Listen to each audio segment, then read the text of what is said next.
Tajom nganong nagmahal man.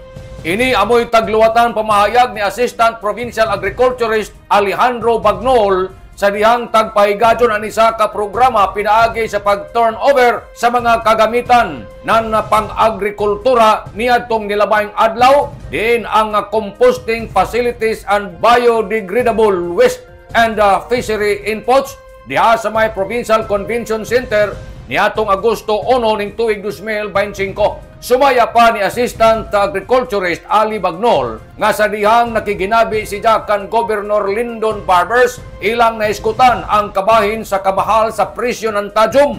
Gani laong ni Ali Bagnol bisan si Governor Barbers nakapangutana sa ija nganong mahal man ang tajom dinhi sa ato dapit. Tungod niini si Governor Barbers mihimo gilayon og aksyon nga kinahanglang masolusyonan inin pagmahal sa tajom. Subay niini si Assistant Provincial Agriculturist Ali Bagnol aksyon sabdajon ijasab tagtuman ang kamanduan sa gobernador. Gumikan kay ang mga Surigaunon mahiligon malaging mukaon inin tajom. Gani atol sa maong programa may isa dajon ka benepisyaryo ang midawat ng pukot dakan sugdan dajon sa pagpasanay ng tajom dinhi sa atong dapit. Tungod kay sa administrasyon kuman ni Governor Barbers mauman ang pagtabang kung uno may tagkinahanglan sa mga mag-uuma sanan sa mga mangingisda kay lagi ang ikaduha sa listahan sa 10-point agenda sa kuman na administrasyon amuman ang programa sa pang-agrikultura.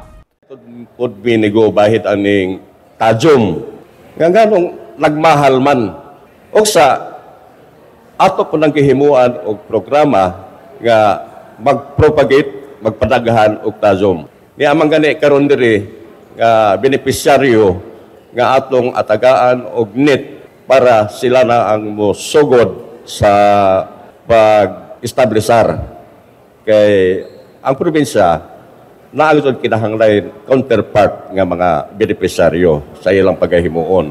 Karon niya po tay mga NIT nga ato ikahatag para sa ila.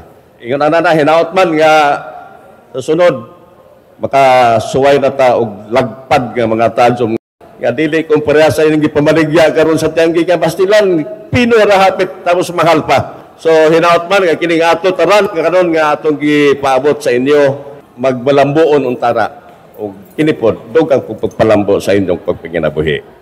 Nanukad gikan diri sa Kapitolyo ini si Maricsiners Marconsim Vlogs. Mario Conales Simulan mulaong salamat. Maradyaw na adlaw. Natong tanan.